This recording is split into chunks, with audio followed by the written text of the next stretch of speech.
Sabe, na história de qualquer grande movimento, a gente sempre ouve falar dos nomes principais, né? Mas e aquelas pessoas que estavam ali, lado a lado, e que foram tão importantes quanto, mas que acabaram ficando um pouco na sombra? Pois é, hoje a gente vai jogar uma luz sobre uma dessas figuras, Léon Chevreul, um homem cuja vida foi, literalmente, uma ponte entre arte, a filosofia e a defesa de uma convicção espiritual muito forte logo na geração que se seguiu a Allan Kardec.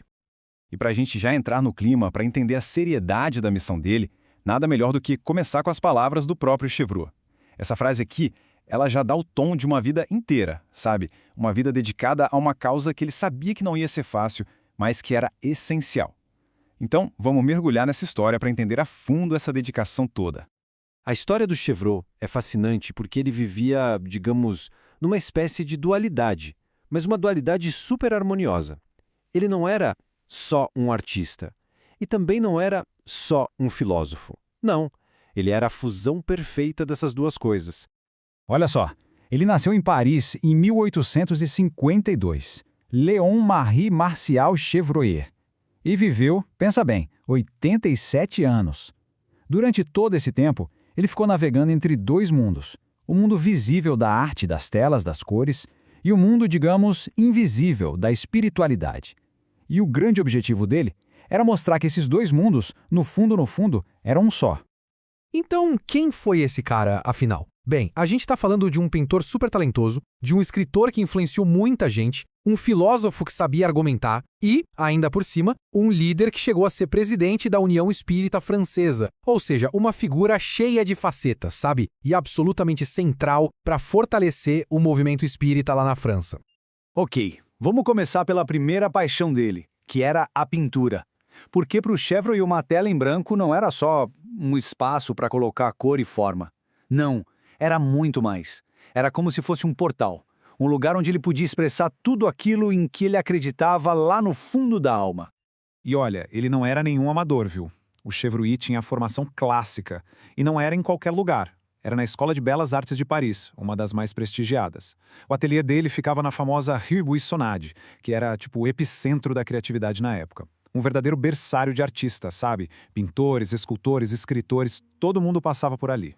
Tem uma descrição muito boa da arte dele, feita por um colega, o Hubert Forestier. Ele disse algo que revela tudo. Não era só uma questão de talento. Era, acima de tudo, uma questão de coragem. Pensa só, a coragem de usar toda aquela habilidade para bater de frente com o ceticismo da época e para dizer, através das imagens, que sim, a alma sobrevive. E essa obra aqui, que talvez seja a mais famosa dele com essa temática espiritualista, resume perfeitamente essa coragem. O título já é uma pergunta, um desafio direto para quem está olhando. Então você não os vê? É uma provocação, né? Um convite para a gente tentar enxergar além do que é só material. Mas o pincel não era a única arma dele. O Chevreul também usava a caneta, e com ela ele travou uma verdadeira batalha intelectual contra a forma de pensar que dominava o mundo na época dele. O ponto-chave aqui é a abordagem dele. Pensa bem, era uma época dominada pelo positivismo, pelo materialismo científico. E ele não chegou pedindo fé cega. Muito pelo contrário. O objetivo dele era alinhar o espiritismo com as exigências da ciência. Ele usava lógica, usava evidências, tudo para argumentar contra essa visão de que a gente é só matéria e pronto. Os 3 principais livros dele eram como um arsenal de argumentos.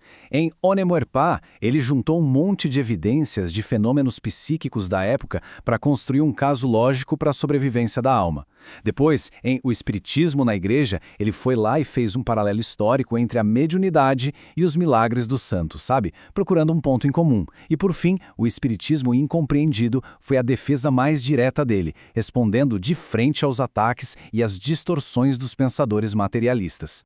E todo esse esforço intelectual dele teve um resultado incrível. Em 1919, no meio de uma época super cética, o livro dele, On ne meurt pas, recebeu nada mais nada menos do que um prêmio de reconhecimento da Academia das Ciências de Paris, uma das instituições mais respeitadas do mundo. Foi uma validação assim extraordinária para um livro que defendia a sobrevivência da alma usando evidências.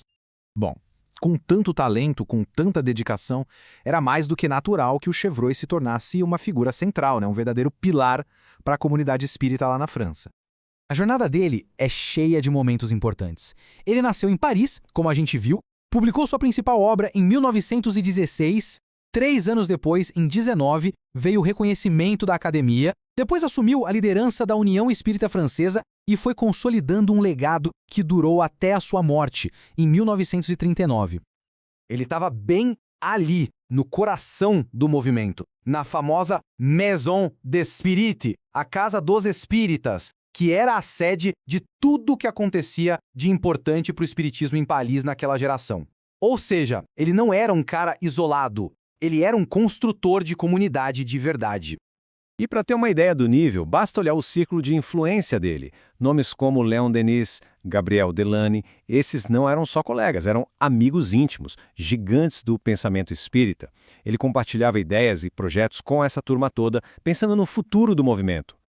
Então, a gente se pergunta, qual é o legado que o Léon Chevreul deixou? Como é que ele é lembrado por quem o conheceu e deu continuidade ao trabalho dele? Bem, um amigo dele, o Paul Baudier, nos dá uma ótima resposta. Ele descreveu os livros do Chevry não como simples textos, mas como monumentais. E essa palavra, monumento, é perfeita, né? Porque são obras que tentam equilibrar a investigação dos fatos com método, com bom senso da filosofia e com uma fé que nunca se abalou. Uma combinação rara e muito poderosa. E olha que interessante, apesar de todo mundo ver ele como um patriarca, sabe? Um líder experiente, o próprio Chevreul se via de um jeito muito mais humilde. Ele não achava que era o ponto final de nada. Ele se via como mais um elo na corrente, um continuador do trabalho dos seus mestres e amigos, como Léon Denis e Gabriel Delany, que eram os herdeiros diretos do pensamento de Kardec. E nessa homenagem, depois que ele partiu, o mesmo Paul Baudier conseguiu capturar a essência desse momento com uma sensibilidade incrível. A partida dele não é vista como uma tragédia, mas como a jornada de um patriarca que finalmente foi se encontrar com os grandes mestres, de quem ele foi um amigo fiel e um discípulo que nunca se cansava. É uma despedida cheia de emoção e de um respeito profundo. E a gente termina então com uma reflexão. Essa luta do Chevreul contra o materialismo da época dele não parece estranhamente familiar para a gente hoje? No nosso tempo, que também é tantas vezes marcado pelo ceticismo, a pergunta continua no ar. Será que as pontes que ele construiu com tanta coragem entre mundos que parecem tão opostos, a arte, a ciência e a fé, será que elas ainda podem nos inspirar a olhar um pouco além?